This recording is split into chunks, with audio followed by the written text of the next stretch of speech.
Master Key to Self-Realization. Chapter 1. The Importance of Self-Knowledge. At the beginning of this exposition, reverential adoration is offered to Shri Ganesh first, then to Shri Saraswati, and finally to Shri Sadguru. What is the reason for offering salutations in this order? If someone were to ask, if the sequence of this adoration is changed, will there be confusion?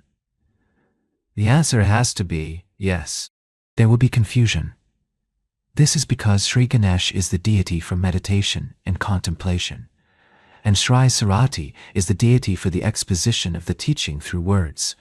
With the help of these two deities, the deity in the form of the light of the self that arises in the heart of the aspirant is none other than the Sadguru.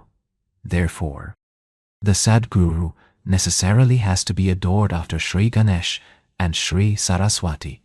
Only when the understanding of the subject becomes firm does the grace of the Sadguru descend. Neither the exposition of this text nor the contemplation on the contents of this text will by themselves lead the aspirant to the goal. Therefore, one should reverentially adore both Shri Ganesh and Shri Saraswati.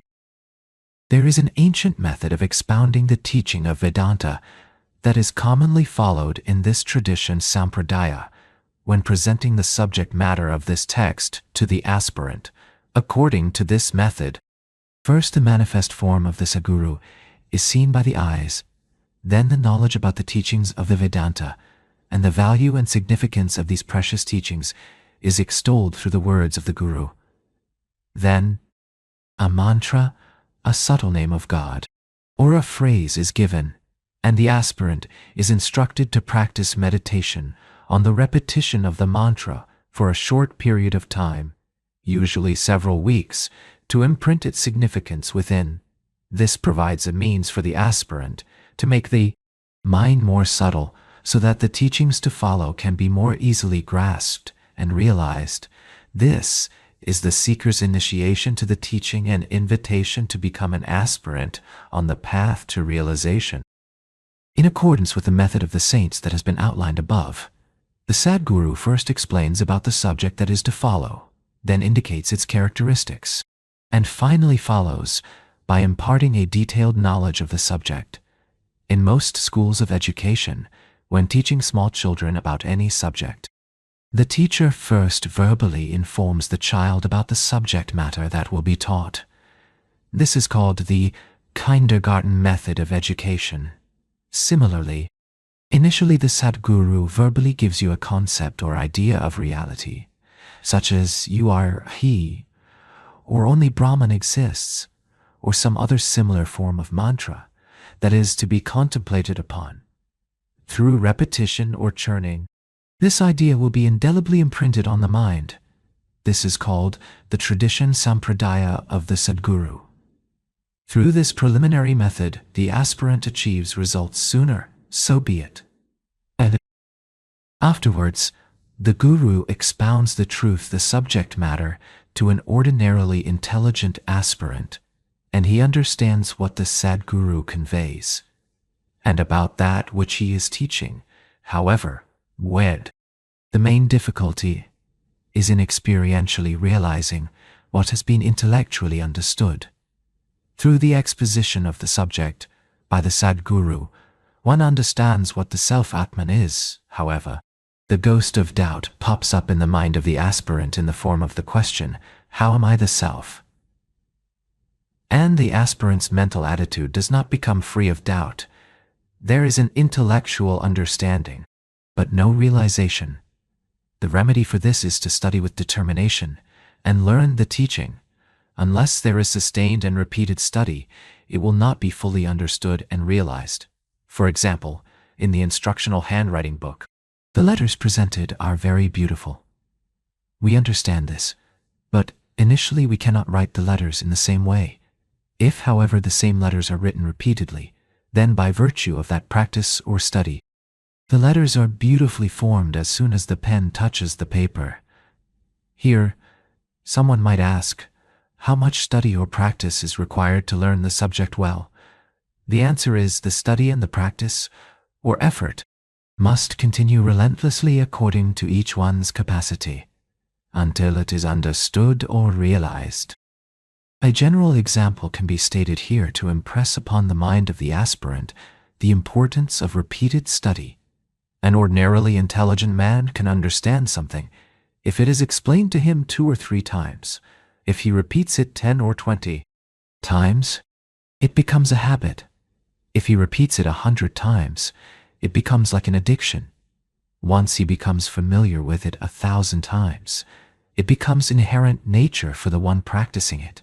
If we look at the fibers of the jute plant, they are so delicate and fine that they become scattered in all directions when blown by the wind. However, when the same fibers are entwined together to form a rope, it is so strong that it can bind even a strong and violent elephant to a small peg. Similarly great is the power of the repetition of the study of this type of practice. It is indeed true that Parabrahman is all-pervading and eternally free.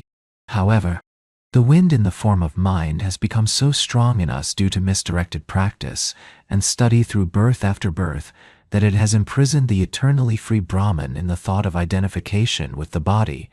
About the tremendous result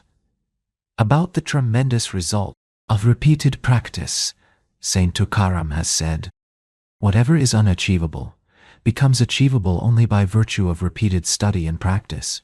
Recognizing the importance of this study, the aspirant should adore the principles symbolized by Ganesh and Saraswati. This means that one should fulfill himself by continuous meditation and learn through repeatedly hearing the exposition of truth. Now, before one begins this study, it will be desirable for the aspirant to know many other things relevant to the subject. Why has the illusion "I am the body" arisen in a human being? What was the condition of the human being when he was born? How did he develop this idea of me and mine? Is his condition in the world free from fear? If so, by whom and how was he helped to be rid of that fear? All of these things must be taken into consideration. First, the human being was lying twisted up in a small space inside the mother's womb. When he was born, he came into this boundless world and slightly opened his eyes and looked around. Upon seeing the immense space and tremendous light, he averted his eyes, and he was in shock. Where is this that I have come alone? Who is going to give me support? What is going to be my fate? These types of fear arose in his mind immediately after birth. With the first shock, he started to cry. After a little while, he was given a drop of honey to lick. With this, he felt relieved, thinking that all was well, and that he had someone's support. Thus he pacified himself. However, that first shock of fear was so ingrained in his mind that he became startled at the slightest sound, and then again becomes quiet when given honey or his mother's breast. In this way, taking external support at every step, this human being became dependent on the support of his parents. As he grew older, his parents, as well as those who looked after him as a child, started giving him knowledge about the world. After that, his school teachers taught him the various physical sciences such as geography, geometry, etc., which are valueless like dust. As one enters the stage of youth, he again looks for additional props for his life, as it is determined in the world that support for life comes from money, wife, etc. He gathers wealth and takes on a wife. He takes it for granted that he can be sustained on this worldly support alone, and he squanders away his life with fame, learning, power and authority, wealth and wife. He gets added prosperity and becomes entangled more and more. His principal possessions and his entire support are his wife, wealth, status, youth, beauty, and authority.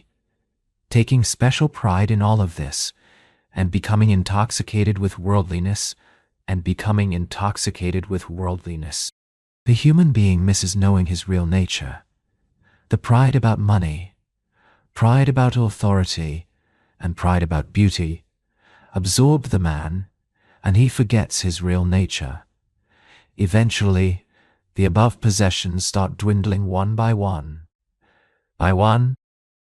When these possessions start to drop off according to the law of nature, the memory of the original shock that he received earlier shakes him to his very roots, and he becomes frustrated, panicking. He inquires, "What shall I do now? I am losing support from all sides. What will happen to me?" However, this ignorant man does not understand that all these possessions had only one solid support, which was his own existence, or sense of I am.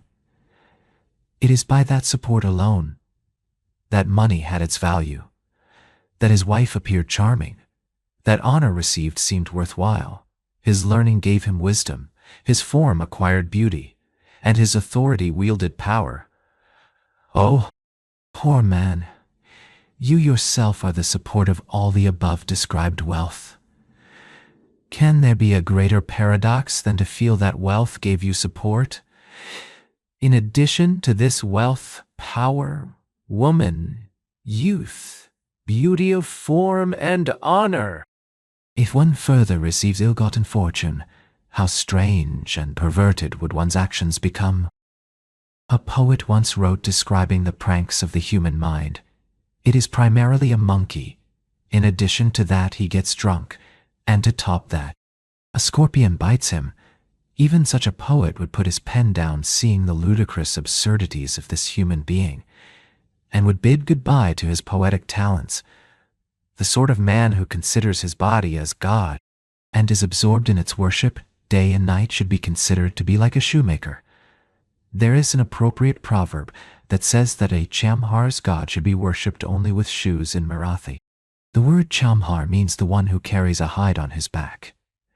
This tells us the way in which this god, the body of such a man, has to be adored. The devotion of an atheist is the feeding of his body, and his liberation is the death of the body. For such a man whose ultimate goal in life is feeding his body, and his liberation is death, there is no rising above the gross body level. This is not surprising in his case. If due to some misfortune, he were to lose all his wealth, he would still borrow money to indulge in his habits of eating, drinking, and enjoying. If creditors were to hound him, he would declare insolvency to be rid of the whole issue. When death strikes him, ultimately he just lies dead. He passes away just as he had come. Could there be anything more tragic or wretched than this sort of life? Why should the woman who showers praise on her husband for getting her a lovely nose ring? Think of the Lord who has provided her with a nose to put the nose ring on. In the same way, how can the animalistic human beings, who only look to the body as the be-all and end-all of life, see God? The one whose power gives the sun its existence as the sun, the moon its existence as the moon, the gods their existence as gods, is the one Almighty God. It is He who is the support of all, who is present in the hearts of all beings, and has become invisible to man. The one whose eyes are trained on external objects sees only that which is external. The word aksha is a synonym for I in Marathi. A is the very first letter of the alphabet, and kasha is one of the last consonants. It means that whatever the eye sees will lie within the range of these two letters of the alphabet. It will only bring information or knowledge of external objects. Gross objects will be visualized by the gross eye, and the subtle will be sensed by the senses, which are subtle. However, one letter of the alphabet that comes after ksha in Marathi is Naya. The letter Nya indicates knowledge that cannot be seen either by the gross external eye or the subtle eye of the intellect. Therefore, the intellect and the senses together indicate the eye with the synonym aksha. Like the eye, the other sense organs, the ear, nose, and tongue, are all pointing outwards and continue to exist on the strength of external objects. The King of Knowledge, I Am, influences all of the senses and seems to grant these senses the lordship over the sense objects. It is because of this externalization that the fact that he is present prior to the senses does not attract anyone's attention. Over many births, the mind and intellect have acquired the habit of only looking outwards. Therefore, to turn within has become a very difficult task. This is called the reverse path, which the saints follow when they turn in the opposite direction. And behold the mind completely giving up, seeing all that is external. Where an ordinary man is asleep, the saints are awake, and where an ordinary man is awake, the saints doze off. All beings find themselves awakened to external objects, and have become extremely skillful in this type of awakening. The saints, however, have closed their eyes to external things, and it is the self, to which other beings are asleep, that keeps the saints wide awake. One who gets 1,000,000 rupees is worried about how to double it the next day.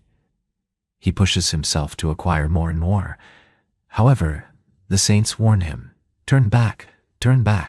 You may be caught in the whirlpool of illusion Maya. This Maya has come in like a full tide, and you might be carried away. The modern technological advances that come to this world with newer and newer innovations, as well as those yet to come, make up a cyclone of great illusion Mahamaya. Be certain that you will be held captive by it. Who knows to where the one who is caught by this great cyclone will be carried off? When the saints see one whose attention is taken up by these modern advances running here and there, struggling in his pursuits, they try their utmost to bring about an awakening of self-knowledge in him. There is a story about when Saint Ramdas and Saint Tukaram met each other while standing on the opposite banks of a river. With a gesture of his hand, Samartha Ramdas asked Saint Tukaram, "How much awakening have you brought about among the people?" Saint Tukaram replied with a gesture forming his right hand in a fist and putting the back of it to his lips to indicate that nowhere had he found anybody who cared for awakening to the self. Then Tukar Maharaj put the same question back to Samartha Ramdas, who then indicated that there was no one awakening whatsoever. They then continued on their way. Saint Tukaram has said, "How can I describe the obligations of the saints? They are continuously awakening me." Even though it is true that Saint Tukaram and Samartha Ramdas are no longer with us in bodily form, they have given us all that they wanted to teach in the books of Bhangagatha and Dasbod. The great wealth that they have handed over to us is the priceless legacy of these books. Whoever makes a claim that he is heir to their legacy will enjoy this priceless inheritance. However, the one who wants this wealth must give up the pride of mundane demonical wealth. In addition, whatever acts that one considers as meritorious and dear to one's heart must also be renounced. One must be prepared to take a step on the path that turns inward. These are the conditions for becoming a beneficiary of this legacy. Man is fully immersed in the pride of his body, his caste, his family, his region, his country, and whatever good or bad is in his nature. All of these various types of pride have possessed him until he becomes completely free from these various types of pride. How can he claim to benefit from the legacy of this treasure that the saints have left behind? Only the one whose heart sincerely relinquishes pride can become the beneficiary of this wealth. There is hope for the man who becomes aware of these various types of pride that he has acquired from birth, after birth, which have become his second nature. If he sincerely relinquishes this pride, he need not be frustrated. If a slave is awakened to the knowledge that he is a slave, he instantly starts looking for a way to freedom. A slave who finds joy in his slavery and makes every effort to continue in that condition cannot even conceive that a highway to freedom exists until such time that the knowledge of his slavery dawns on him. Similarly, A lucky man who feels that the ambition of getting ahead of others is actually taking him on a downward path will get from that day onward a glimpse of the reverse direction shown by the saints. Slowly, he automatically starts making the effort to step onto a new path. The various types of pride may not leave one all at once. If the aspirant starts to become completely determined to be aware of the pride that he harbors and begins to leave them one by one, the infinitely merciful Lord will not fail to give him a helping hand. If one takes pride in vicious or evil acts, this should be counteracted by increasing pride in good acts, thus eradicating all of his bad qualities. The good qualities should be nourished and developed. However, one should not be attached to them, and should slowly begin to abandon the pride arising from good actions. A doubt may arise here that although vices deserve to be left, why is it that you tell us to leave good qualities also? After all, good qualities are always good. Dear aspirants, although the possession of good qualities in comparison with vices and bad qualities seems to be better with regard to the pursuit of attaining self-knowledge, the possession of the good qualities which one holds dear to one's heart is really 100 times worse, and truly needs to be thrown out. Look into this and see. An aspirant tries to leave his bad qualities on the advice of the saints because of the sense of shame that is created by society or in one's mind, however.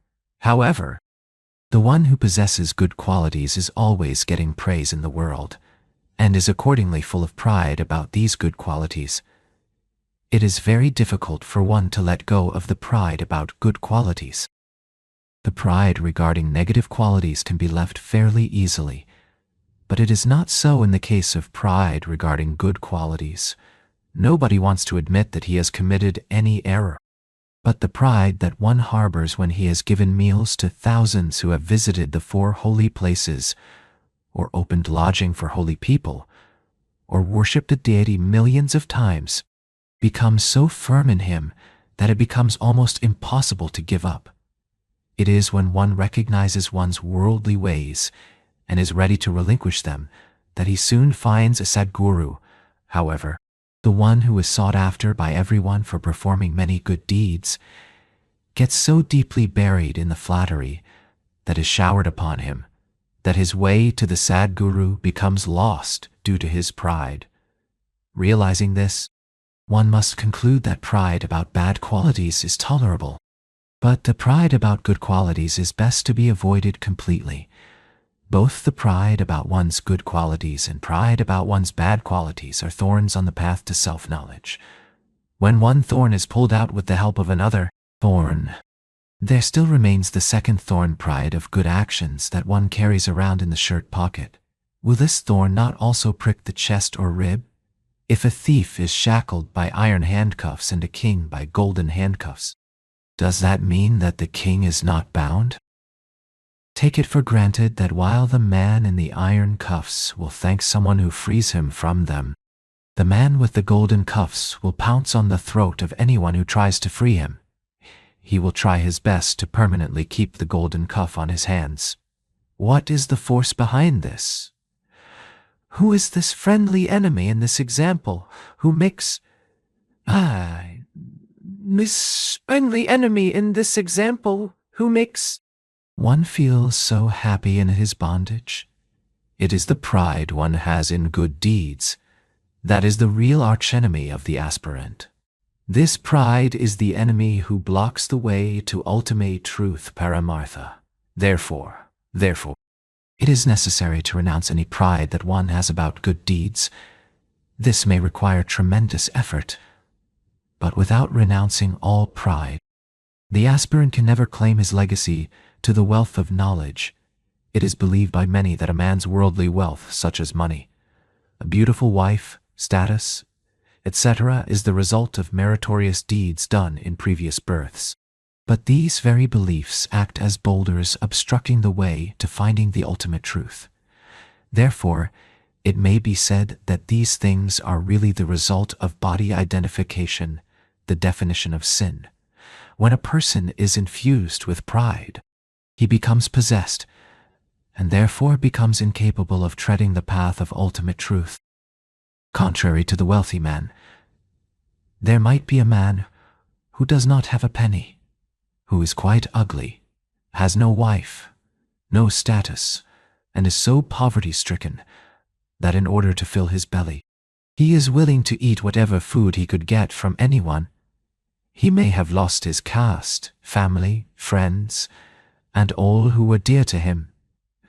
This homeless wanderer may be naked on all fronts, and even believed to be wretched by the whole society.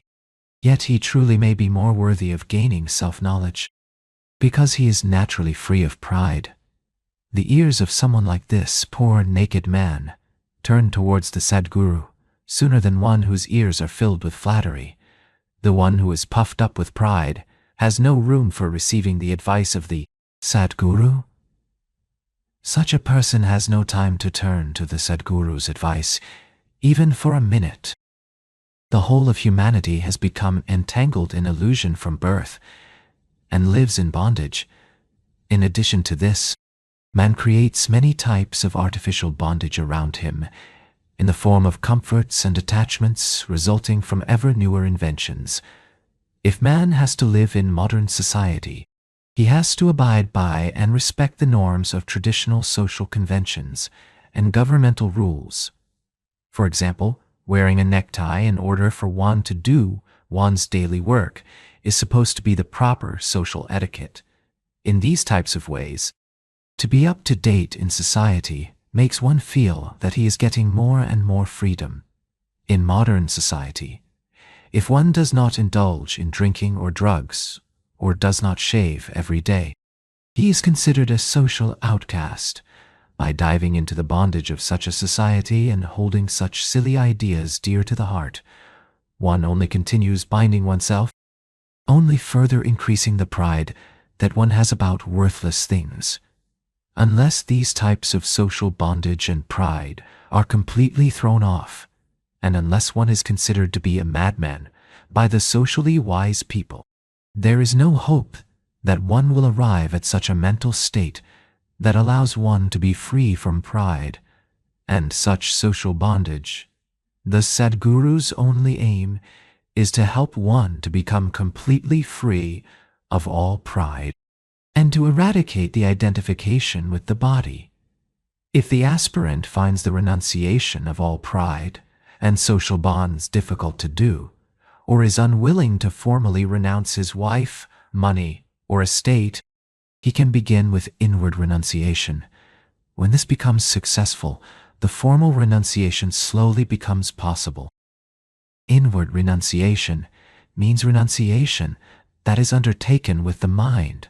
For example, there may be someone who has the habit of hurting others with harsh words. It does not cost the aspirant anything to replace that habit by saying only kind words to others. As another example, there may be some people who have the habit of telling lies unnecessarily. In their case, they should begin renunciation by stopping the telling of lies, at least until such time that an occasion arises where, unless they tell a lie, some great calamity may occur. This type of mental renunciation will also not require any expenditure. While looking at a neighbor's prosperity, one should not be envious of his neighbor. Will making such a decision bring the aspirant any harm? In this way, when one begins to renounce negative qualities, he also begins to gain strength in renouncing external things. This world is like a dream, and in this dreamlike world, whatever is considered to be good or bad, merit or sin, or anything in the realm of dualistic morality, is of no consequence in the process of awakening to the self. Therefore, renunciation of both sides of duality, such as good and bad, or auspicious and inauspicious, is necessary to gain self-knowledge. Even though this may be understood, it is still difficult to eradicate pride, no matter how often someone may repeat to himself to renounce, renounce, renounce. It will not make even the slightest dent on pride. However, if the reason why this pride enters one is discovered, it can be eradicated. and renunciation automatically follows. The aspirant must come to understand that the reason why one harbors pride for objects is because he believes the objects to be true. If one understands that objects are only a temporary appearance, and becomes convinced that objects cannot really provide true happiness, then the apparent reality of the objects automatically fades away. It then becomes possible for one to develop detachment for those objects that were previously held dear to one as true. A wooden toy in the shape of a tamarind pod is not a real tamarind pod. It is made of wood, however. Unless one has the discriminative ability to be able to tell the difference, the sight of the wooden tamarind is sure to make one's mouth start watering. The reason for this is the conviction that the thing is real. Once one becomes aware that the tamarind is made of wood, he may appreciate the artistic or aesthetic lines of the toy, but it will not affect his salivary glands. This discriminative knowledge, or the recognition that it is not real, results in true detachment towards the object. This example shows us that the detachment towards objects is brought about by understanding their true nature. Unless the futility of acquiring objects in this world is impressed irrevocably upon the mind, self-knowledge is difficult to attain. Unless one understands the false nature of objects, one will never aspire for the real thing. There can be no renunciation of the false as long as the intellect believes it to be true. The day that the wrong knowledge regarding the world is eliminated by virtue of the Sadguru's advice, one becomes convinced that this entire world is only a temporary appearance. When this happens, one becomes able to look at the world and appreciate it as if it were a cinema or a source of entertainment. And with the detachment that has been achieved, one remains unaffected. Detachment without self-knowledge is like what is experienced when one is watching the activities going on at the cremation grounds. Without self-knowledge, there can be no real renunciation, and without renunciation, there can be no self-knowledge. This is the paradox. The saints have given us various methods of getting out of this situation through such means as devotion to the Guru and God, singing the praises of the Guru and God bhajans, visiting holy places, giving in charity, etc. In this way, the saints have given an infinite number of means of salvation to humanity. Human nature is such that if a man is forcibly robbed of a thing, he suffers immensely. He will make persistent efforts to regain that thing. Yet, if he were to part with the same thing out of his own free will, that sacrifice would bring him immense joy. A man who is normally unwilling to spend a dime under compulsion would out of his own free choice spend thousands in order to feed the people at a religious gathering, however. There are countless examples of how after mixing with saints and chanting bhajans, even very proud people have changed. One whose pride previously would not have allowed him to submit to another person's will is now willing to bow in submission to someone even of a much lower standing in society. By his keeping the company of saints, he naturally and easily completely forgets his pride of caste or social status. That important man who was filled with pride and felt ashamed to even apply sandalwood paste to his forehead in his own house, now allows Buyuki a black powder to be smeared on his face, indicating a total lack of pride. The same person who previously considered singing and dancing obscene forgets himself and his body and starts dancing in ecstatic joy with a partner, while chanting the name of God. Understanding how aspirants sacrifice pride in this way, the saints have given mankind the teachings prescribing bhajans and worship puja for daily practice. With this teaching, they have pointed out a progressive step on the path of self-knowledge. In this way, they impress upon the aspirant how easy it is to renounce the objects of the world, and how to clear one's mental attitude from pride. Self-knowledge is the knowledge about oneself. Once we recognize who we really are, then automatically the determination is made regarding what is permanent and what is transient. Then, Very naturally, the renunciation of the impermanent and the acceptance of the permanent follows. Because of the transient nature of things, the fear of dissolution is inevitable. The one who is overpowered by this fear of dissolution, or death, continuously strives to see that some particular thing is not taken from him. He takes every precaution to preserve his money, tries hard to see that his wife's youth and beauty does not deteriorate, and struggles to keep his status and authority. However, try as he may, nothing ever happens according to his wishes or desires. No one can escape their destiny, and because death is all-consuming, everything will eventually get crushed in its jaws. Even gods like Brahma are not free from the fear of death. Even if such a fear-ridden man were given everything he desired, could he avoid being afraid? If he needs anything at all, it is the gift of fearlessness. The aspirant must find that which will free him from fear permanently. This beggar called man, who has lost his own treasure of the self, continuously chants, "I am the body. I am the body." He is forever discontent, saying, "I want this. I want that," and wanders around always begging for something in the world. He can only truly be pacified with the gift of the self. The man who chants, "What will happen to me? My wife and children, and the money that I consider to be mine," is always disturbed and upset.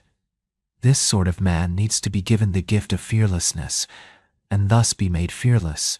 Only the Sadguru is generous enough and capable of bestowing the gift of fearlessness, which is the noblest of all the gifts.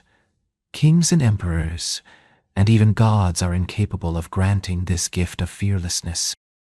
Even though all earthly wealth is at the feet of an emperor, he is restless with fear at the very thought of an enemy attack. Even Lord Indra is anxious day and night with the thought that his status as king of the gods might be shaken by the austerities and practices performed by some sage. Think deeply on this. Can those who have not freed themselves of fear give the gift of fearlessness to others? Only those great saints, the Mahatmas, who have uprooted fear from its very depths by establishing themselves in the self and destroying the identification with the body, are capable of granting the gift of fearlessness. Except for these Mahatmas, the hosts of gods, demons and men are like penniless beggars. They can never get the gift of fearlessness unless they take shelter with a Sadguru. If they are gods, they entertain the pride of godly wealth. If they are demons, they carry the pride of their own vicious wealth on their heads, and human beings are crushed under their own burdens. Gods are no better than servants who carry other people's burdens on their heads. What is the lowly status then of the human beggar? It is only the Sadguru who extends his hand to lift their burden and blesses them at the same time with the gift of fearlessness. Out of all the various types of knowledge, self-knowledge is the greatest, and of all the paths, or dharma's dharma, is one's religion, or one's nature. Swadharma is the most noble. The Mahatmas spread the knowledge of the self among mankind and teach them the meaning of Swadharma. In this world, the knowledge of astrology, black magic, public relations, the 14 types of sciences, and the 64 arts are taught. However, all that knowledge except for knowledge of the self is false knowledge. Saints refuse to recognize these other types of knowledge and spread only the knowledge of the self. Many missionaries who are competing with one another assert their opinions and start giving advice saying, "My religion is the noblest, and all others will only lead one to ruin." Not only do they just give advice, but also they fulfill their sacred duty of conversion, sometimes through bribes or threats of burning people's houses, or sometimes even by killing people, without much change from days of old. This kind of propagation of religion is going on even today. This piracy of religion, full of compulsion and tyranny, is not useful for accomplishing the well-being of anyone. Saint Ramdas said, "If there is any one religion in the world that is noblest of all, it is Swadharma." Swadharma means to live in one's true nature. To live in one's innate nature is Swadharma, even though one may belong to any caste, religion, or nation. To understand Swadharma, one should realize that it is existent in all forms of life, be it an ant or an insect. One's true nature alone is Swadharma, and all other paths or cults parading as religions are paradharma, meaning that they are religions pertaining to something that is other than the self. These various cults and religions put down certain rules and methods which are alien to our real nature. This is how we can define Swadharma and paradharma. If we take for granted the currently accepted meaning of Swadharma, it can be considered absurdity. Suppose there is a prostitute. She also has a relevant dharma, her nature, which she follows diligently, believing that it is her Swadharma, or her true nature, her true religion. She teaches the same to her daughter from the time she's in the cradle, and in the end she dies following her own religion. Who can say? Perhaps some street whore swami, a lover of women, may even come forward to include that woman's life story in some book about religious saints. The Lord has cautioned us in the Bhagavad Gita. It is best to die in Swadharma, the death of body identification, which brings one into the self. Dharma that is alien is full of danger. While trying to achieve this, if death comes, it is to be preferred over following some other dharma, which is alien to the self. The aspirant should recognize the importance of the caution that is being imparted in the Lord's words.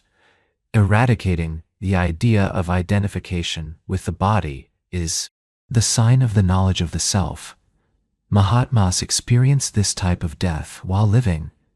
This type of death is to be preferred over the death that occurs when following someone else's religion. Saint Tukaram said, Muntaram said, "I have seen my own death. How shall I describe that process which is unique? How can those who live in a religion that is not of the self, and who die a corpse's death, understand this process of death while living? The unfortunate one only thinks of death in terms of various customs and rites, according to one's religion.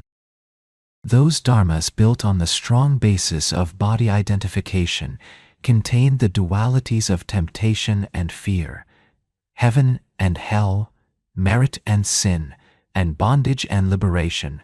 Every human being has the right of following Swadharma, one's own nature, where there is no temptation of heavenly enjoyments and no fear of pain in purgatory, and where bondage and liberation have no meaning. There is a cruel but true maxim that states, "Whatever comes has to go." All of the recent pseudo-religions are spreading because of their newness, and in some cases, even with government patronization, they will definitely sink to the bottom. And there will be nothing but glory and victory to Swadharma alone. Note, during Shri Sadguru Maharaj's time, the government in India was in many cases helping to fund religious schools and even missionaries. In this paragraph, all religions that are not of the self are being called pseudo-religions, not being of our true nature or Swadharma, and, ultimately, they will not last. Lord Krishna advised Arjuna on this. He said, "Leave aside all religions and come seek refuge in me. Come to me, and leave off all of those religions which create hindrances on the path to reaching me. Seek refuge in Paramatman, who is of the nature of self-knowledge.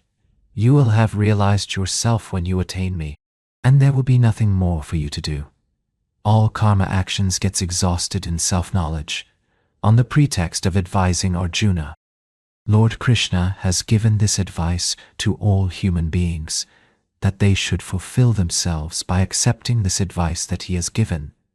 There is nothing in the whole world as sacred as self-knowledge. All other work or action is meaningless. In this context, one should not think that all other types of knowledge or actions except self-knowledge are useless, meaning that they are of no value or without any result. However, they are of no help in achieving swadharma. It is not that getting results such as a sun or heaven by means of performing sacrifices. By studying scriptures, one becomes proficient, and it is possible for one to appease various deities by worshipping them. Even if this is so, and even if all these actions are supposed to be meritorious in this mundane world, they are still hindrances as long as the self is not pleased and does not shower his grace. The qualities valued as best in the practical world only count as disqualification, and all remedies only turn into obstacles in pursuit of self-knowledge. The sages know this well, and do not even care in the slightest if they are able to conquer all of the three worlds. They consider Lord Indra's status. That is ridden with jealousies, to be as useless as the droppings of a crow. The saints harbor only one desire in their hearts, and that is the desire of achieving oneness with Brahman, with regard to everything else. They are desireless.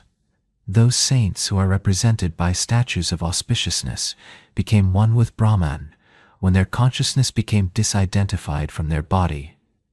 In ordinary cases, the body is viewed only as a corpse, while in the case of those Mahatmas, they became worthy of worship, and they receive adoration from people. Not only this, but also many temples were built around their shrines.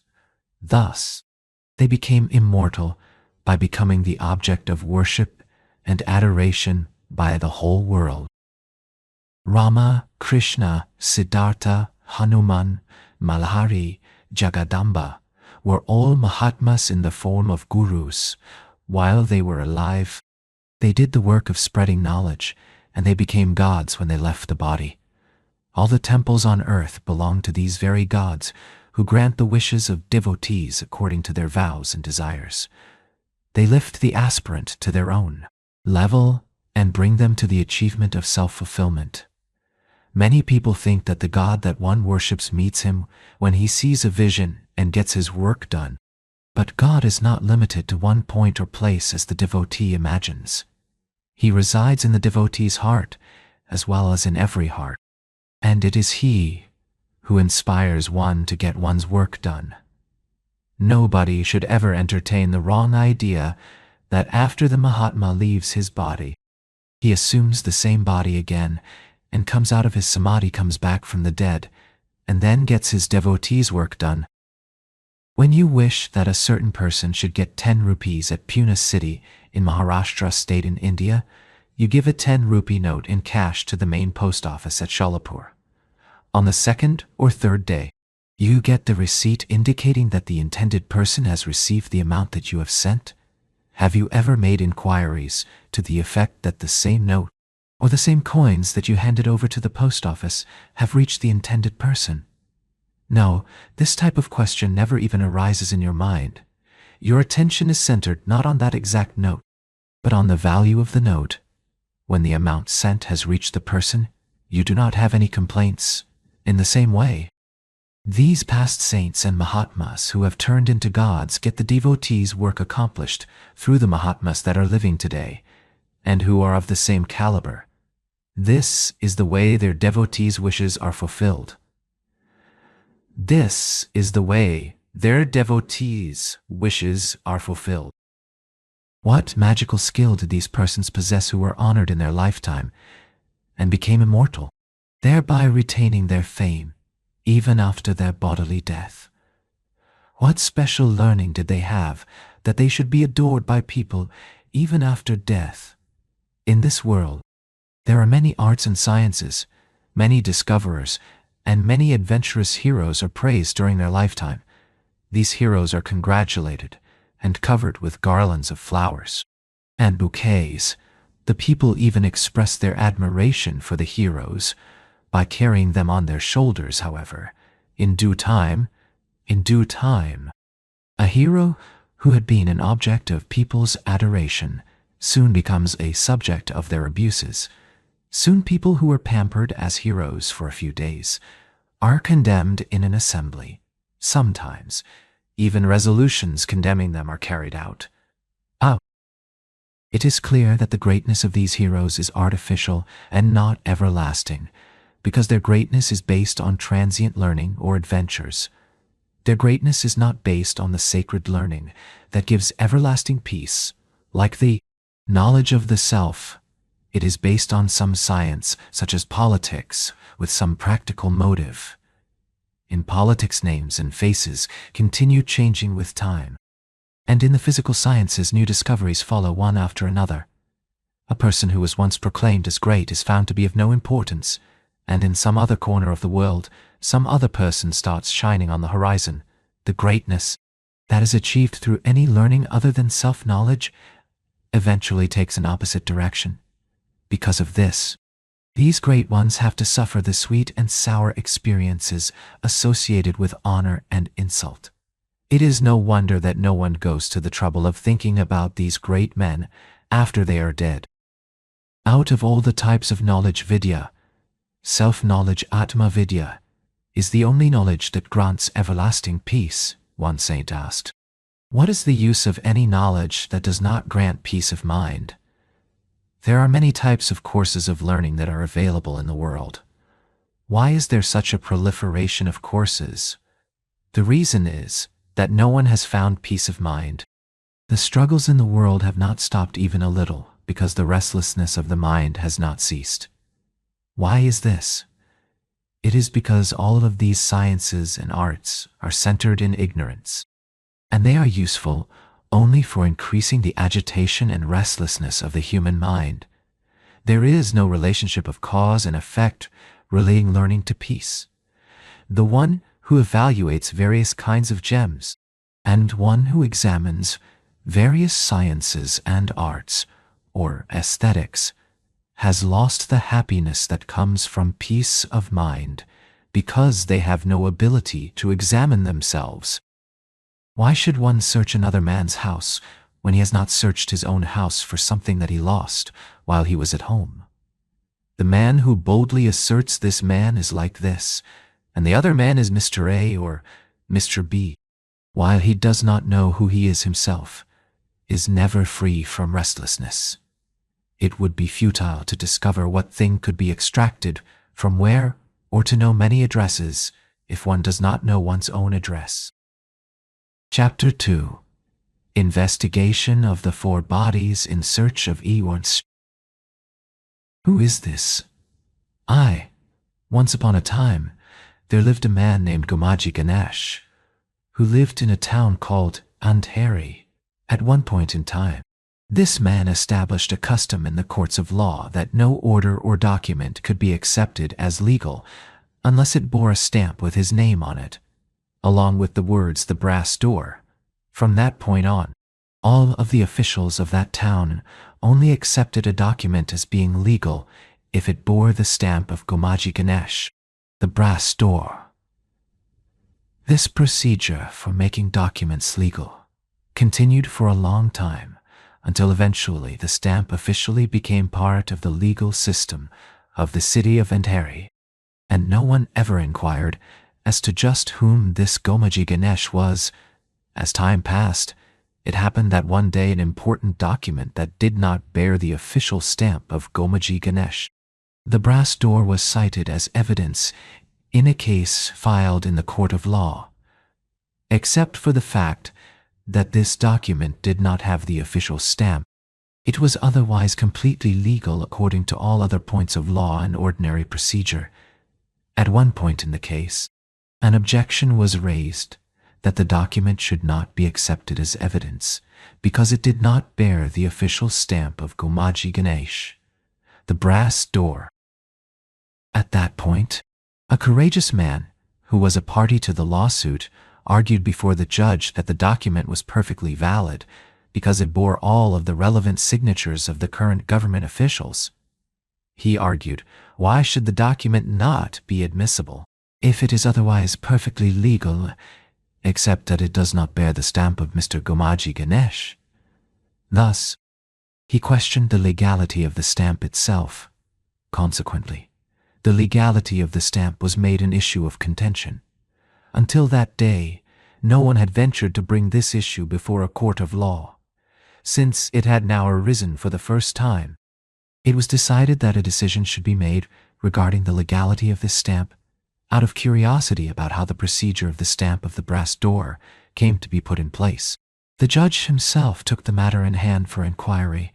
When his inquiry was completed, he discovered that many years in the past, a man of no particular status, a Mr. Gomaji Ganesh, had taken advantage of the badly administered government of his day and put his own name on a stamp that was to be used for all official documents. From that time onward, all government officials simply continued, following the tradition blindly. In fact, the judge discovered that Mr. Gomaji Ganesh was a man of no importance whatsoever, who had no authority of any kind. When the judge made this discovery, a decision was made by the court that the stamp was no longer necessary for legal documents. Since that day, the stamp was looked upon with ridicule. In the same way, we should inquire about the sense of I and how it dominates everything with the stamp of I and mine. Just like the stamp of Mr. Gomaji Ganesh described in the above story, it is a general rule or principle in nature that if two things are combined, some new third thing is produced. For example, by the contact of a piece of thread with flowers, a garland is produced that did not previously exist. Even the names of the parent objects whose contact was responsible for producing the garland disappear as soon as the garland comes into existence. The garland then comes to be known by its own label. The labels of flowers and thread become extinct, and the new name of garland is used, and with that new name, further action takes place. With the contact of earth and water, mud arises as the labels earth and water become extinct.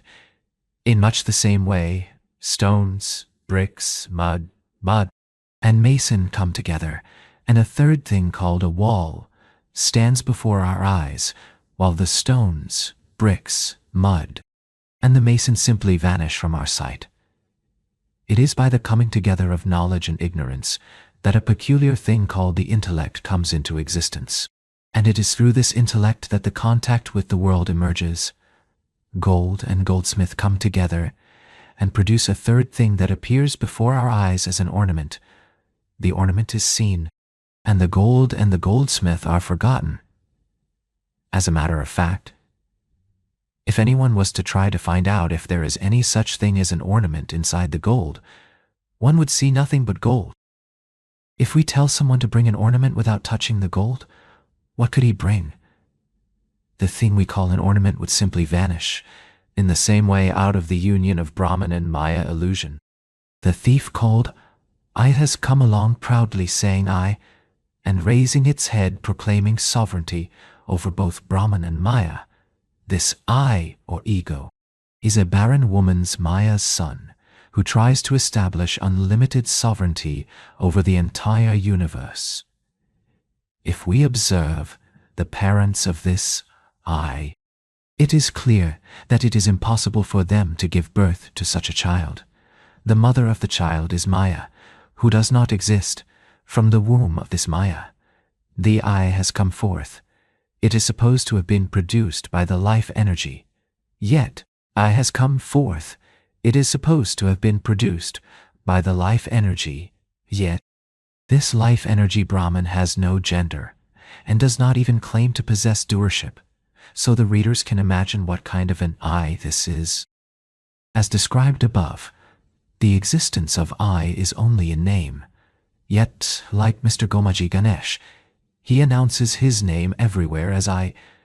He goes around saying, I am wise, I am great, I am small, all the while having forgotten from where he came.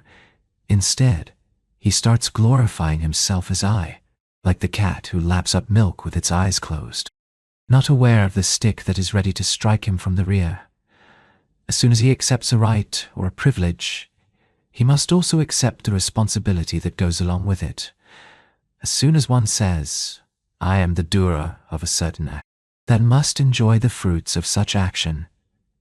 Enjoyment and suffering of the fruits or the results of action are tied to the action itself and to the identification as the doer. Actually, no such thing as an I exists. The entire doership that is the motivating force behind the I is contained solely in Brahman. However, Brahman is so brilliant, the moment that he finds someone who takes pride in doership, he leaves all responsibility for the actions on the head of that I and remains unattached. Consequently, the poor I is destined to revolve on the wheel of birth and death. In the example of the garland mentioned above, the name garland came forward after the names flowers and thread were forgotten. When the garland dries up, nobody says that the flowers have dried up, they say the garland has dried up. Or if the thread snaps, they say the garland has snapped. This indicates that the doership of the original object is imposed upon the third object due to the pride or identification with the object. In the same way, a series of miseries strike the non-existent I. If one wants to get free from this misery, he must leave the I. However, before it is left off, one has to find out exactly where this I resides. It is only when we find the I that we can talk about leaving it off. The aspirant should begin the search for this I at his or her own center. It will never be found outside of us. In every human being, this sense of I or ego and mine, the feeling of possession is filling one up to the brim. All the actions in the world are carried out by the force of this ego, and the sense of mine. The assumption of I is taken for granted by all human beings, however. All actions can be carried out without this ego, or the sense of mine. How this can be done shall be seen later. Presently we will discuss only this sense of I and mine. In order to trace this I, let us first examine our own physical gross body that seems so close to us. After analyzing it, let us see if this I can be found anywhere in this body. The first body, the physical, gross body. What is a body? It is a collective assembly of parts, limbs, and organs, such as hands, feet, mouth, nose, ears, eyes, etc. The assembly of all these parts is called the body. Out of these various parts is called the body. Let us find out which one is I. We can say that the hand is I. But if the hand is cut off, nobody says I have been cut off, or I have been discarded. Suppose the eyes go blind, no one says, I am gone. Or if the stomach is bloated, no one says, I am inflated. No. Instead, one says my hand is cut off, or my eyes have gone blind, or my stomach is expanded. All of these parts are spoken of as mine. Not only that, but the body itself that is an assembly of all these parts is also spoken of as my body. By looking in this way, it can easily be seen that the one who asserts ownership of all the limbs, and even of the body itself, is really someone who is quite different from the body that he calls his own. We have stated above that the I is not any part, or any of the limbs of the gross body, and that all the limbs are considered as mine. There is an established general truth, or maxim that says, where the I does not exist, there cannot exist anything that can be called as mine. From this maxim, it follows that the body and limbs actually do not belong to me, as there is not any I residing there. The same maxim applies if I do not reside in the neighbor's house. Can the neighbor's house, or its contents or associated parts, belong to me? If one wants to verify the truth of the maxim where there is no I, there can be nothing of mine. One only has to go to a neighbor's house and say, I am master here. and the wife of this household is also mine. If you try to show your sense of mind to the wife in that house, and start making advances towards her, you will quickly see what kind of an experience you will get. The true master of the house would hit you so hard that you would quickly realize I am not the master here, and she is not mine. In the same way, when the I cannot be traced anywhere in the body, then how can it be said that the limbs of the body and its tendencies belong to me? If you still insist upon calling it your own, find out why, and also look closely at the condition of all human beings who look upon their bodies as their own and act accordingly.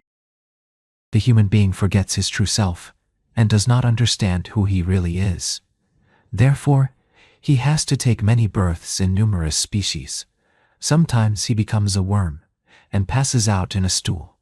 Sometimes he becomes a bullock and gets yoked, turning around and around in a mill. Sometimes he becomes a donkey and works hard wallowing in a heap of garbage. How many such miseries one has to suffer is almost impossible to describe. After suffering births in all the other species, finally one gets the good fortune to be born as a human being. This birth in the human body is unique, as it has the capacity for higher intellect and discrimination, so that we can know God, the Supreme Self. If we look at the body of the human species, it can be compared to a dressed-up character in a vulgar play during the period of the Shimga festival. This character can be described thus. The character's face is smeared with black paint. The body is dressed up in rags with a garland of shoes around his neck, and an umbrella made of shoes is held over his head. Then, this character is seated on a donkey and taken in a procession through the streets, accompanied by various strange noises. Ironically, this character takes pride in being the center of such a demeaning show, and salutes people on the street in the same way. One's body is also a peculiar part of this passing show. All the beauty of the face is supposed to be concentrated in the nose and eyes. We say that a man is handsome or a woman is beautiful if they have a good nose and good eyes. However, what is the nose except a tube for nasal discharge? The mouth is like a spittoon full of saliva and phlegm. The stomach resembles a sewage plant of some city. The body is given some respectable name, but it is only an accumulation of bones, flesh, and blood. It is the intention of the Supreme Self to awaken the human being by demeaning him and making him miserable with the body. He then makes the human being cry aloud for happiness and wander about in all directions in search of it. In spite of this, the human being considers the body to be a great gift, and with joy he describes it with flowery language.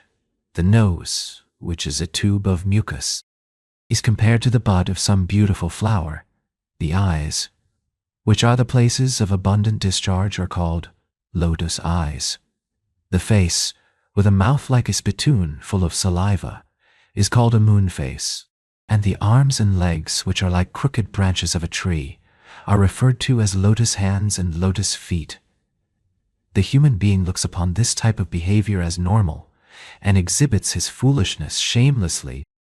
However, the great Lord grants a wonderful thing called the higher intellect, even to this Shimga character of a human being, that he has not given to any other species. The purpose of that gift of higher intellect is for the human being to be able to realize the divine nature of the self and put an end to this demeaning show. However, the human being misuses this great gift of the intellect. He looks upon a gutter as the Ganges and the body as God, and only spoils it further. The human being spends a lot of his time adorning the physical body, taking this body as I. He then comes into contact with a female body and begins calling that person as his own. He then begins to place the sense of mine or possession on that female body by virtue of the contact of this I with that which is mine. Many children are born, and a whole household is brought into existence.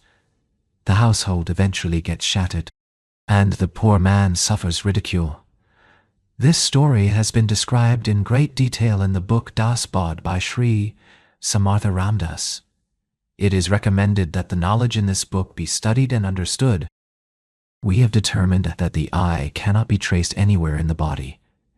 It is also a fact that the body is not mine. Then to whom does the body belong? Who is the owner of the body? The 5 elements: earth, water, light or fire, air or wind, and space or sky have the right of ownership to this body. After the body falls, each of these elements takes away their own share, thereby destroying the body. The body is a bundle of these 5 elements. By analogy, it's like clothes that were tied up in a bundle and have now been taken away by their respective owners, and even the cloth in which the bundle was wrapped up has also been taken away. How then?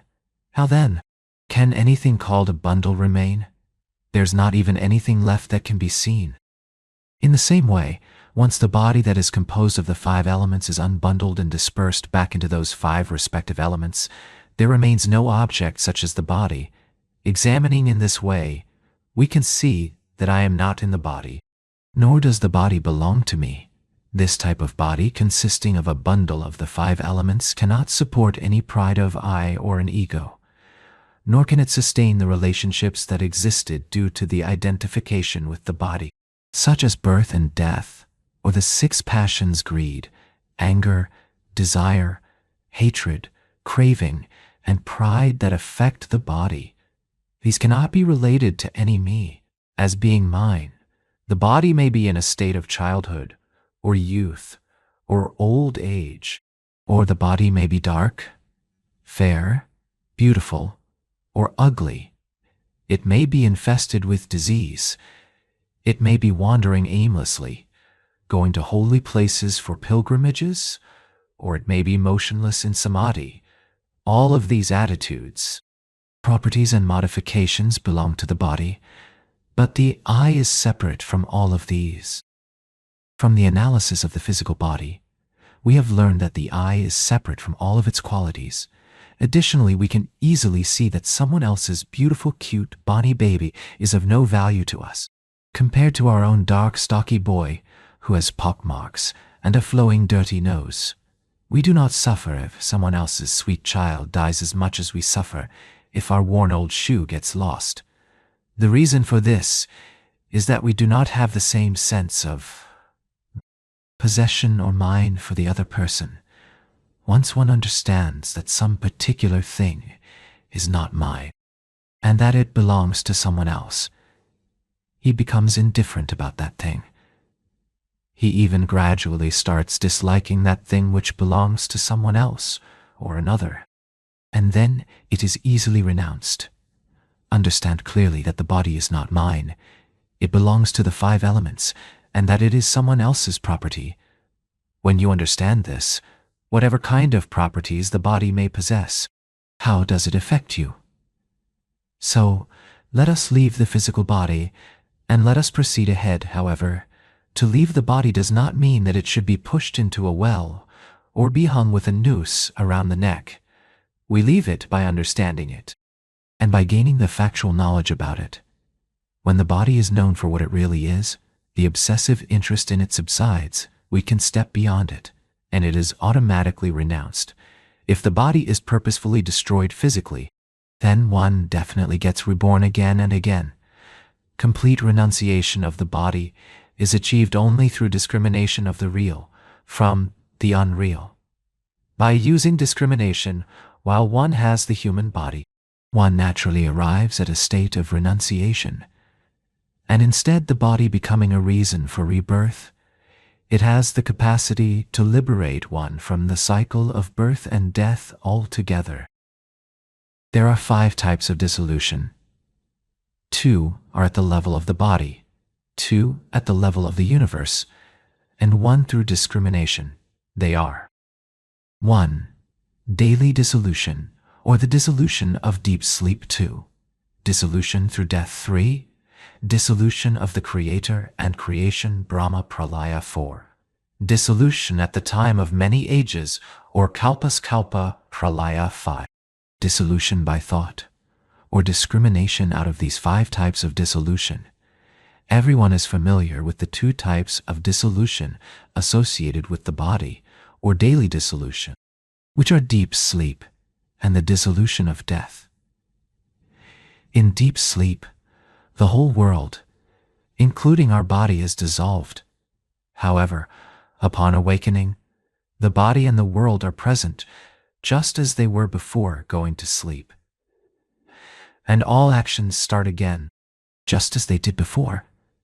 The dissolution through death is the same as the dissolution through deep sleep. However, after death, in the absence of self-knowledge, the being has to take a new body in accordance with one's actions, karma, and mental disposition. In the new body, the actions such as eating, sleeping, mating, and fear happen according to the impressions remaining from previous lives. Above the bodily level, at the universal level, there are 2 other cosmic types of dissolution. The first is the dissolution at the end of the life of the Creator and His creation, Brahma Pralaya. The second is the dissolution that takes place at the end of an age, or kalpa, after many such creators and their creations have come and gone, kalpa pralaya. With these 2 types of dissolution, a new creator or a new kalpa starts, and creation, which was latent for some time, rises with renewed vigor and activity, and starts all over again. In this way, the wheel continues to revolve, rising and setting at fixed periods. One can see from the descriptions given so far of these 4 types of dissolutions that bodies cannot be dissolved finally in all of them. However, the result of the dissolution by discrimination, or thought, is very powerful and unique. In this type of dissolution, the body not only is dissolved while living, but also after death. And when it gets finally dissolved, it will not rise again. Suppose there is a toy snake lying around that is made out of rubber. It is only until such time that one understands that it is only made of rubber that the fear of the snake will completely disappear. Otherwise, by closing one's eyes, or putting the snake away in a basket, the fear subsides. However, in that case, as soon as the eyes open, or the basket is opened again, the fear returns. Suppose someone throws the rubber snake away, and some mischievous person again throws it in front of the fearful one. He will again be shaken. In order to escape the snake, the man goes into deep sleep. However, he will see the snake again as soon as he wakes up. Suppose he gets intoxicated with drink, or is made unconscious by chloroform in order to make the snake go away. Again, as soon as the effect of the drink or anesthesia wears off, the snake is there once again. This shows that the eradication of the fear of the snake by any of the means described is only temporary and not lasting. How is it then that he can be freed from the fear of the snake? The only remedy to be rid of the fear of the snake is to know for certain that it is only made of rubber. Once this knowledge dawns, then, even if his eyes see the snake, or if somebody wants to frighten him with it, there is no cause for fear. In the same way, when one knows correctly as to exactly what this body is, the pride for it and the sense of mine about it vanishes, and it is automatically renounced. This is what is called the dissolution by thought. One who dies with this certainty of thought is free from the cycle of births and deaths. However, it should be taken for granted that one who dies thoughtlessly dies only in order to be reborn. By virtue of the dissolution by thought, the thing is seen as if it were immaterial, whether it is or is not there. With the other types of dissolution, even if the thing is hidden from sight, it is just as if it still exists. Samartha Ramdas therefore asserts that it is only thoughtfulness vichara that makes a human being complete and brings one to fulfillment in life after thorough investigation. The I could not be found when the physical body was dissected with the procedure of dissolution by thought. The second body, the subtle body. Now we will use the same process of dissolution by thought in trying to trace the I in the subtle body. Let us investigate and see if this thief called I can be found anywhere in the subtle body. First, let us find out what the subtle body is. The subtle body is comprised of a committee of 17 members. These are 1. The 5 senses of action hands, feet, mouth, genitals, and anus. 2. The 5 senses of knowledge eyes, ears, nose, tongue, and skin. 3. The 5 pranas, or vital breaths, vyana vayu, which supplies liquid food materials throughout the body. Samana vayu, which is found in the navel. Udana vayu, which is found in the throat. Apana vayu, which is found in the bowels. And prana vayu, which is what we breath in and out. 4. The mind manas, and 5. The intellect buddhi. Whatever orders that this committee of the subtle body puts forth are carried out by the gross body. The subtle body's field of authority is very vast, so in conducting a thorough investigation, it may be possible to find that elusive I here because he has a strong passion for asserting authority. When we begin our investigation of the subtle body, we find that the I puts his stamp of mine here also. Whatever is found here is labeled as my senses, my pranas, my mind, my intellect. However, upon closer examination, no such sound as I am the intellect is ever heard. That I parades around as the owner here in the subtle body also, but is nowhere to be found. Thus, according to the same reasoning used previously, that there can be nothing which I can call mine, where I am not present. The subtle body, nor any of its collective members, the senses, the pranas, the mind, or the intellect can be me. There is an objection that can be raised to this logic of where I am not. There can be nothing which I can call my own. For example, King George V is not present in Sholapur. Does it then follow that Sholapur is not under his ownership? The answer to this objection is thus: at least there is an individual who is called George V. At least there is an individual who is called George V. And even if he is living elsewhere, he can have ownership in Sholapur even though he is presently not there. However, this I is a non-entity, and like Mr. Gomaji Ganesh from the example earlier, the proliferation of its arrogance and ignorance has remained unexamined. And this I is claiming authority here in the subtle body as well. When the I cannot be traced, how can there be anything there that can be claimed as mind, to be sustained by the subtle body?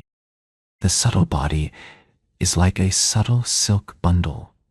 Even though it is more difficult to untie the subtle silk knot with thought than it was with the gross body, it is still necessary for the aspirant to put forth the effort to untie it. Once the bundle is untied and left open for thorough examination, the subtle body is automatically renounced.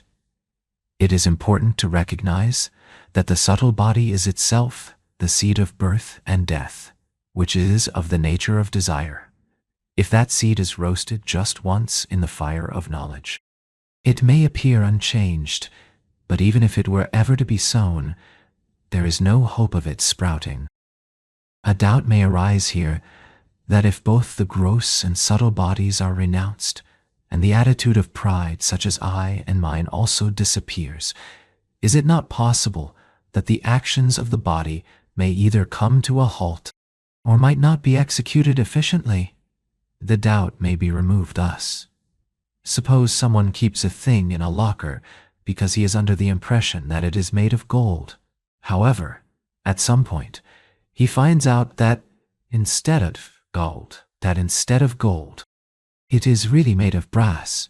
With that recognition, He can choose to either leave it in the locker or remove it and keep it outside. His attachment to it will either vanish or become greatly diminished, and this is a fact in the same way. If the pride of possession of the body as mine is ignored, nothing of value will be lost. Saint Tukaram said, "Let the body live or die. I have complete faith in my self-nature." If an aspirant reaches this level of conviction, the attitude arises. When one experiences the bliss of Brahman Brahmananda who cares for the body, when this attitude arises, it is truly praiseworthy. A dog once bit off a piece of flesh from Saint Kabir's calf muscle. Saint Kabir simply said, "Either the dog knows, or the flesh knows. Anything is possible." What could have been the feeling of the people around upon hearing this from Saint Kabir, who was a great devotee? The aspirant can easily see the degree of renunciation that Saint Kabir had reached. He fully understood that it was the flesh that was affected, and not his true nature. Although this understanding that the self remains unaffected was experienced by Saint Kabir, and also by Saint Tukaram when he lost his whole household, the aspirant might not get the same sense of unshaken ecstasy within oneself in the beginning when one initially undertakes the search for the I. If by God's grace such bliss does overwhelm you, you might say, "What are all these worldly possessions worth after all?" And you will never feel the need to ask such pointless questions as, "Will my house be run properly?" At that point, you will have developed such an indifferent attitude that you will say, "Let whatever is to happen, happen, and let whatever has to go, go." However, if the aspirant understands intellectually, which is easier than experiencing the self, he raises the question after the knowledge of the self is attained, and the possessive pride of the body and the mind is left behind. Can one's worldly duties still be performed? To console him, the Sadguru answers, "Dear one, of course. Even after realizing the utter uselessness of the body and mind, one can establish a household and have children without bringing in the pride of the body and the mind. In fact, these things can be looked after very well. All of the relevant duties one did earlier can still be diligently performed." How is this possible, you may ask? Understand by this example. Look at the behavior of the nurse of a motherless infant. She nurses the child, carries it around, consoles it if he cries, and nurses it back to health if he gets sick, just as she would if she were the child's actual mother. If she likes the child, she even kisses it lovingly.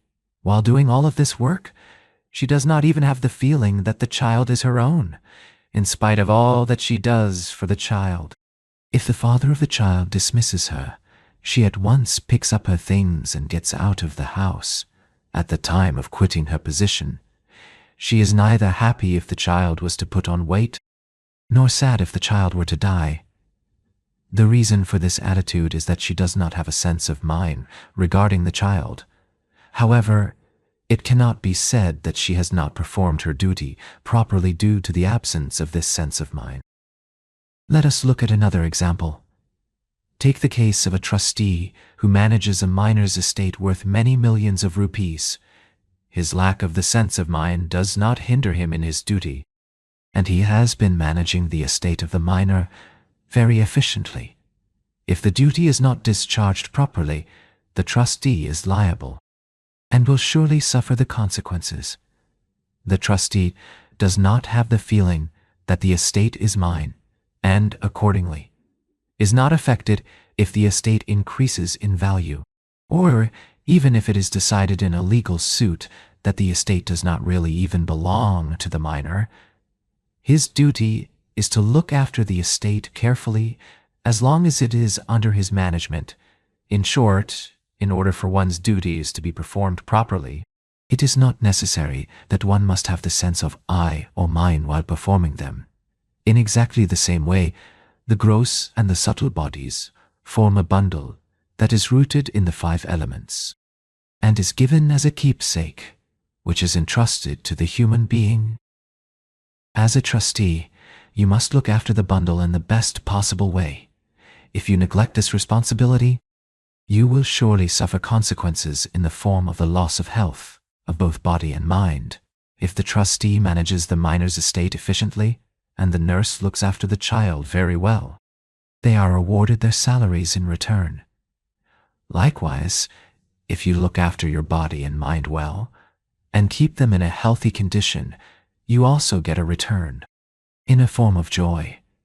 A healthy body is definitely useful in the search for the ultimate truth.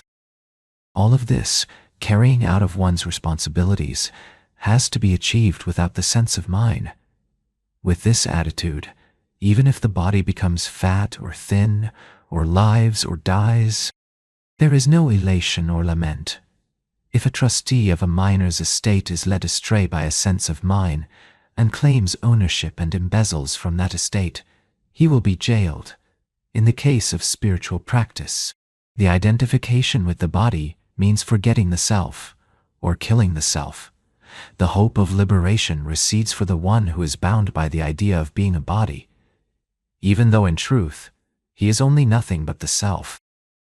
From the above discussion, it can be understood that the usual obligations and actions of the body and mind should be fulfilled in a proper manner, and that it is not necessary to establish a sense of ownership or a concept of mine in relation to them.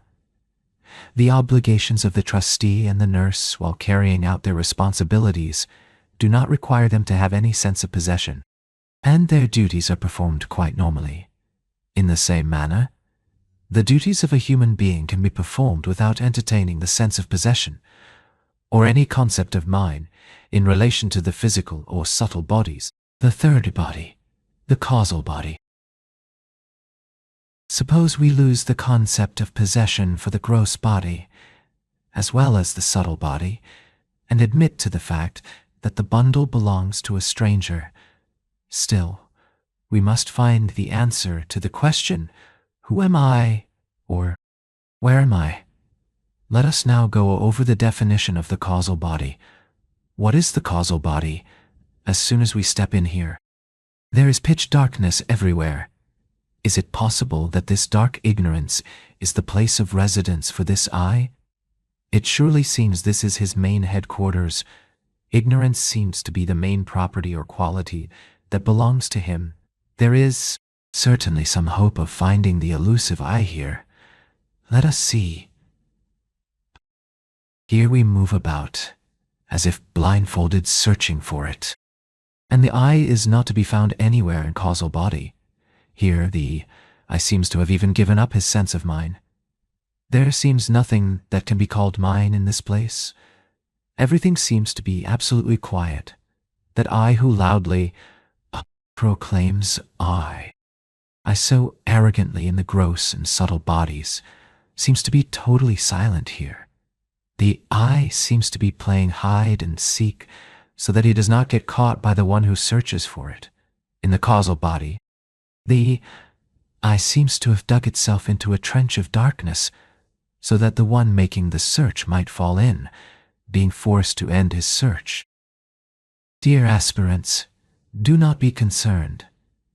The Sadguru is standing behind you as well as in front of you, and he will take you safely across this trench of darkness. Many scholars and learned persons have turned their backs at this point and abandoned their search, failing to have faith in the guidance of the Sadguru.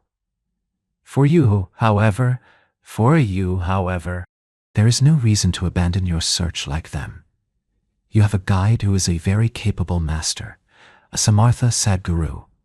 Samartha means the powerful one who knows his own significance, in the highest sense. After stabilizing in this darkness of the causal body, and firmly planting one's feet therein for some period of time, a voice is softly heard that says, I am the witness of this ignorance. With this, there arises some courage, offering the hope of catching the thief called I.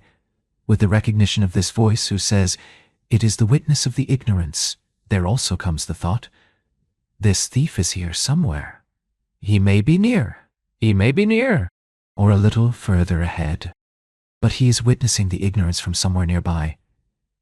Here the searching takes the form of watching persistently. How this is done will be discussed in the next chapter.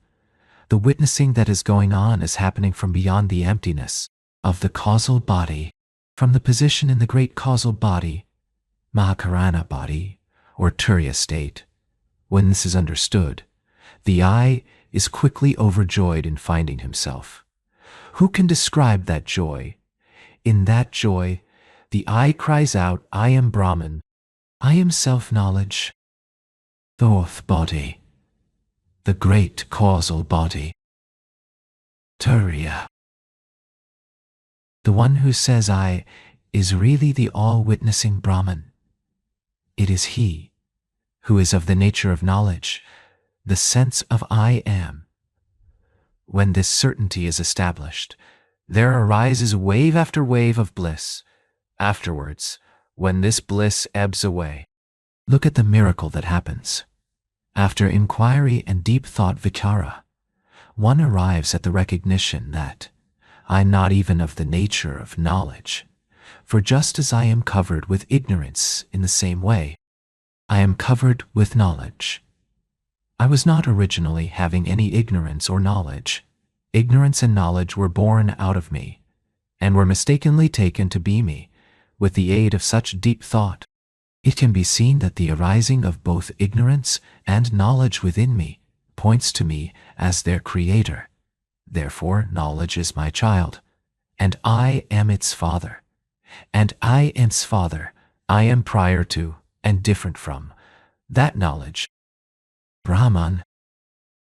When this sequence of deep discriminative thought dawns within, the sense that I am Brahman, Aham Brahmasmi, that is the self-knowledge in the great causal body, or Turiya state, also starts ebbing away, only to finally be fully eradicated.